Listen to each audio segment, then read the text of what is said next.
የዓለም ጤና ድርጅት ዋና ዳይሬክተር ዶክተር ቴድሮስ አድሃኖም የዓለም ጤና ድርጅት በኢትዮጵያ መንግስት ጥያቄ ለጤና ሚኒስቴር ለማርበርግ በሽታ ተጨማሪ የምርመራ መሳሪያዎችን እና ለጤና ባለሙያዎች መከላከያ ቁሳቁሶችን መላኩን በማህበራዊ ትስስር ገጻቸው ላይ አስታወቁ።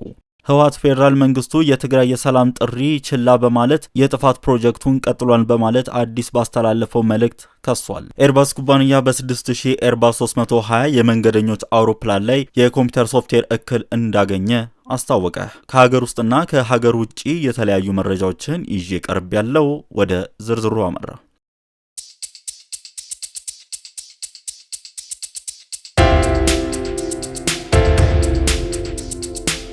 የዓለም ጤና ድርጅት ዋና ዳይሬክተር ዶክተር ቴድሮስ አድሃኖም የዓለም ጤና ድርጅት በኢትዮጵያ መንግስት ጥያቄ ለጤና ሚኒስቴር ለማርበርግ በሽታ ተጨማሪ የምርመራ መሳሪያዎችን እና ለጤና ባለሙያዎች መከላከያ ቁሳቁሶችን መላኩን በማህበራዊ ትስስር ገጻቸው ላይ አስታወቁ። ዶክተር ቴድሮስ አድሃኖም ድርጅቱ የጤና ባለሙያዎች በደቡብ ኢትዮጵያ በበሽታው ከተያዙ ሰዎች ንክኪ ያላቸው ሰዎች ተከታትለው ማግኘት እንዲችሉ ድጋፍ የሚሰጡ ተጨማሪ ባለሙያዎችን ማሰማራቱንም ገልጸዋል። ዶክተር ቴድሮስ ባለፈው ቅዳሜና እሁድ ከዓለም ጤና ድርጅት የአጣዳፊ ምላሽ አሰጣጥ ስልጠና የወሰዱ ባለሙያዎችን ጨምሮ 2 ቡድኖች ወደ ሐዋሳና ጂንካ ተሰማርተዋል ብለዋል። የዓለም ጤና ድርጅት ኢትዮጵያ ወረርሽኙ በቁጥጥር ስር እስክታወለው ድረስ ድጋፍ በማድረግ እንደሚቀጥልም ዶክተር ቴድሮስ አረጋግጠዋል። ይህ በእንዲህ እንዳለ በደቡብ ኦሞ ዞን የዳሰነች ወረዳ አስተዳደር የበሽታው ስርጭት ለመቆጣጠር ለ21 ቀናት የህዝብ ማመላለሻ ትራንስፖርት እንቅስቃሴ እንዲቆም እና ምሽት ቤቶች ጨምሮ መዝናኛ ቦታዎች ላልተወሰነ ጊዜ እንዲዘጉ መመሪያ አስተላልፏል። እስካሁን በበሽታው ከተያዙ 12 ሰዎች መካከል 8ቱ ህይወታቸው አልፏል።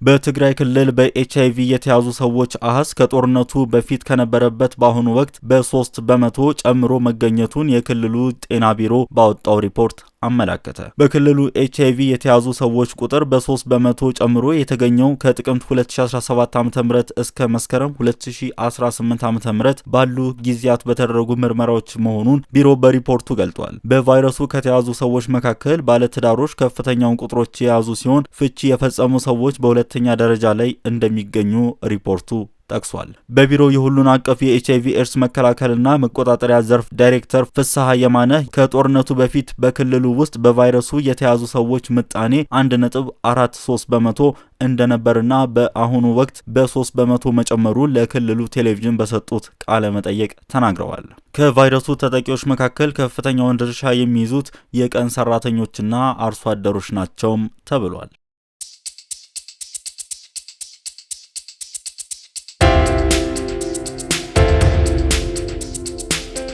የትግራይ ዓለም አቀፍ ምሁራን ስብስብ የጀነራል ታደሰ ወረደ ጊዜ አስተዳደር ውድቀት እንደገጠመው በመግለጽ አዲስ ሁሉን አካታች አስተዳደር እንዲቋቋም አዲስ ባወጣው የግምገማ ሪፖርት ጠየቀ። ወደ ህጋዊ ክልላዊ መንግስት የሚደረገው ሽግግር በነጻ ፍትሐዊና ግልጽ ምርጫ የሚመራ እንዲሆን ስብስቡ ጥሪ አድርጓል። ስብስቡ በጌታቸው ረዳ የስልጣን ዘመን መሻሻል ያሳዩ የምክክር ካውንስልና የመገናኛ ብዙሃን ምህዳርን ጨምሮ በርካታ አዎንታዊ ጅምሮች ከፍተኛ ችግር ላይ መውደቃቸውን፣ ግጭት ቀስቃሽ ንግግር መባባሱንና አለመተማመንን መንገሱን ጠቅሷል። የጸጥታ ኃይሉን ከፖለቲካ ወገንተኝነት ነጻ ማድረግን ጨምሮ ጊዜ አስተዳደሩ አፋጣኝ ማስተካከያዎችን ካልወሰደ ሁኔታዎች አደገኛ መዘዝ ሊያስከትሉ ይችላሉ ሲል ያስጠነቀቀው ስብስቡ ህወሓት ከኤርትራ ጋር የጀመረው ትብብርም የትግራይ ህዝብ ዘላቂ ጥቅም አደጋ ላይ ይጥላል ሲል ስጋቱን ገልጿል።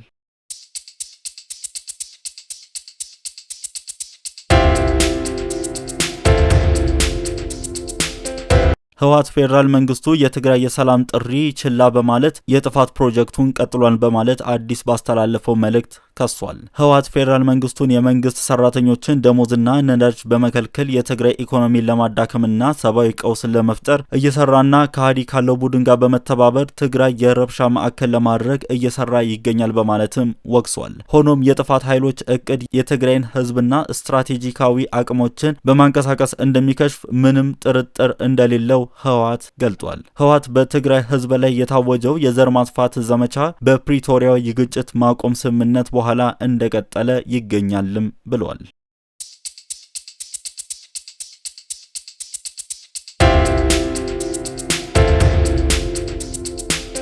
ኢትዮጵያ አልጄሪያ ባስተናገደችው የአውሮፓውያን ቀኝ አገዛዝ በአፍሪካ ላይ ባሳደረው ተጽዕኖ ዙሪያ ላይ እየመከረ በሚገኘው የሁለት ቀን ዓለም አቀፍ ኮንፈረንስ ላይ በመሳተፍ ላይ ትገኛለች። በኮንፈረንሱ ላይ ኢትዮጵያን የወከሏት በአፍሪካ ህብረት የኢትዮጵያ ኢኮኖሚ ቋሚ መልእክተኛ አምባሳደር ሂሩት ዘመነ ናቸው። ትናንት የተጀመረውና ዛሬ የሚጠናቀቀው ኮንፈረንስ ቀኝ ገዢዎች በአፍሪካውያንና የአፍሪካ ዝርያ ባላቸው ህዝቦች ላይ ባደረሳቸው ሰብአዊ፣ ማህበራዊ፣ ባህላዊ፣ ኢኮኖሚያዊና ፖለቲካዊ ወንጀሎች ለወንጀሎቹ ካሳና ፍትህ በማስገኘት እንዲሁም ቀኝ አገዛዝን በወንጀል በመፈረጅ ዙሪያ ተወያይተዋል። የአልጄሪያው የውጭ ጉዳይ ሚኒስትር አህመድ አታፍ በአፍሪካ ላይ ቀኝ ገዢዎች የፈጸሙባት ወንጀለኞች ይፋዊ እውቅና እንዲያገኙ የመጠየቅ መብት አላት በማለት በኮንፈረንሱ መክፈቻ ላይ ተናግረዋል። በኮንፈረንሱ ላይ ከካሪቢያን አገራት የተውጣጡ የመንግስት ተወካዮችና ምሁራን ጨምሮ በመሳተፍ ላይ ናቸው። ኮንፈረንሱ ለቀኝ አገዛዝ ወንጀል ካሳ ለመክፈል የሚሰሩ አፍሪካዊ ተቋማትን እንደሚያቋቁሙና የአቋም መግለጫ እንደሚያወጡም ይጠበቃል። ይህ ሰላም ዴይሊ ነው።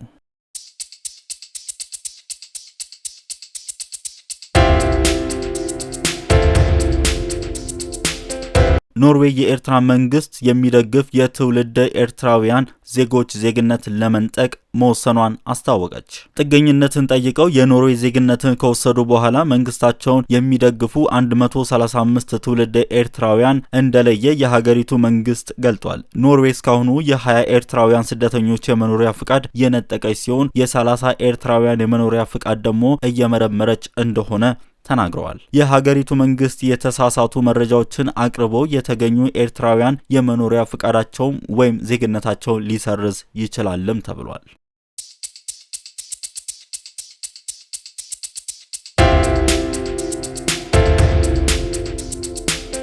ኤርባስ ኩባንያ በ6000 ኤርባስ 320 መንገደኞች አውሮፕላን ላይ የኮምፒውተር ሶፍትዌር እክል እንዳገኘ ማስታወቁን ተከትሎ በዓለም አቀፍ ዙሪያ በርካታ በረራዎች ተስተጓጎሉ። ኩባንያው አውሮፕላኑ ለፀሐይ ጨረር በሚጋለጥበት ወቅት የበረራ ተቆጣጣሪ ኮምፒውተር የአውሮፕላኑ ከፍታ ለማስላት በሚጠቀምበት መተግበሪያ እክል እንደሚገጥመው መረዳቱን ገልጦ ሆኖም 5100 አዳዲስ የኤርባስ 320 አውሮፕላኖች በ3 ሰዓት ውስጥ የኮምፒውተር መተግበሪያዎችን ማሻሻል እንደሚችሉ ኩባንያው የገለጸ ሲሆን ቀሪዎቹ 900 አውሮፕላኖች ግን ኮምፒውተራቸው ሙሉ በሙሉ መቀየር አለባቸው ብሏል። የአውሮፕላኑ የኮምፒውተር መተግበሪያ ለችግር መጋለጡ የታወቀው ባለፈው ጥቅምት ወር ከአሜሪካ ወደ ሜክሲኮ በመጓዝ ላይ የነበረ ኤርባስ 320 አውሮፕላን ከፍታውን ከሳተ በኋላ ነው።